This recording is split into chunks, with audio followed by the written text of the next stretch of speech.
Karen Gillon, to be followed by Ian McKee. Thank you, Presiding Officer. Margaret MacDonald is a politician whom I have to say I admire and respect. When she intervened in the members' debate all those months ago, the tone and nature of this debate changed, and we all knew that this debate day would come.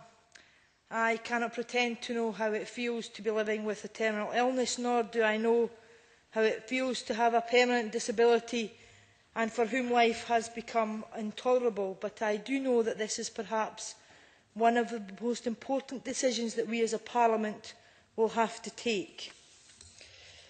The consideration of how we as a society care for the vulnerable and dying is a hugely emotive, complicated and deeply personal issue.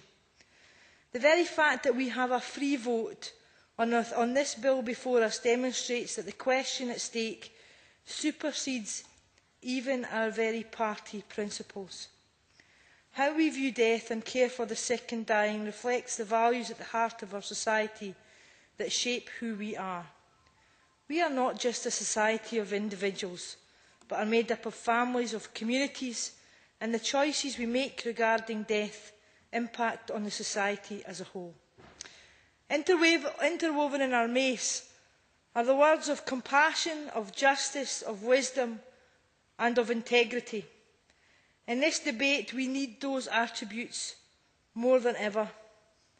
The choice to decide when and how you die has provoked much emotional and philosophical discussion amongst many of our constituents.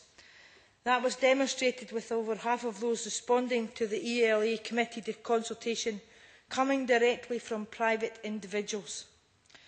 Many of us have had correspondence from individuals directly in our own constituents conveying their own opinions on this matter. I myself undertook to seek out the views of my constituents by leafleting their homes, placing articles in my local newspapers and hosting community meetings to hear their views.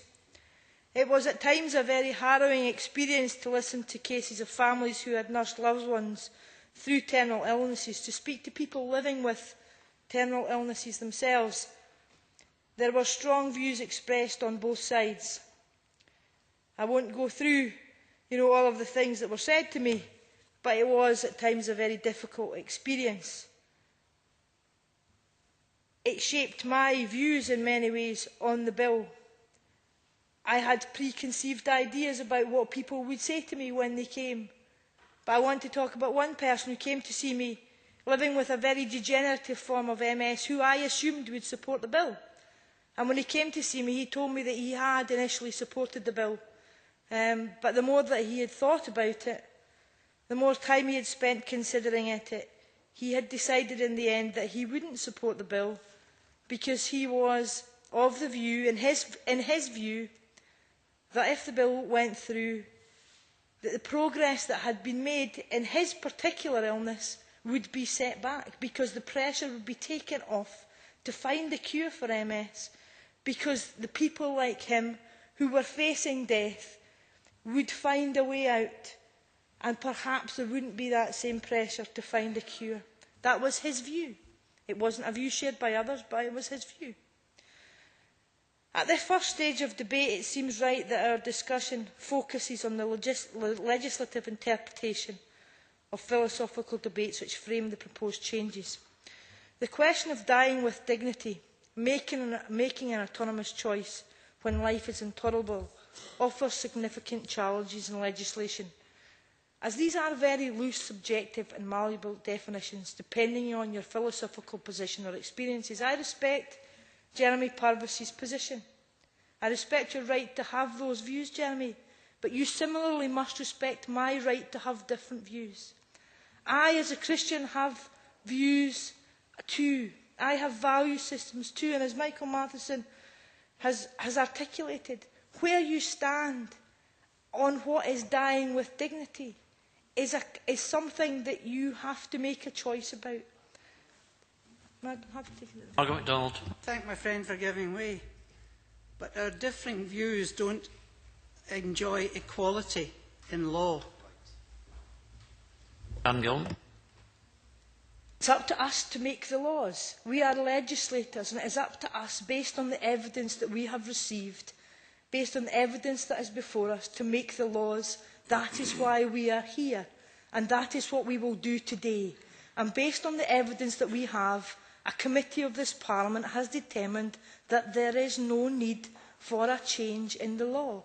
And it will be for us at 6 o'clock to vote, and a free vote in this Parliament. And it will be for each member, examining their own conscience, to vote in this legislation as they will vote in any other piece of legislation. And it will be for each of us to be accountable to the people who put us in this place, the people of Scotland who elect us to this place, as they do on every other vote, in every other decision that we make. They will hold us to account through the ballot box. And if we are not held to account, then people can replace us.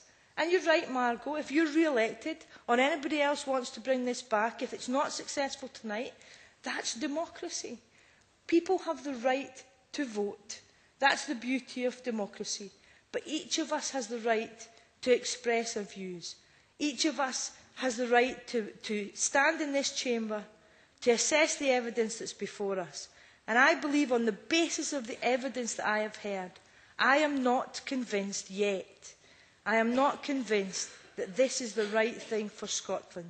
I respect your right to bring this bill to the chamber, but I am not convinced that the time has come for this legislation.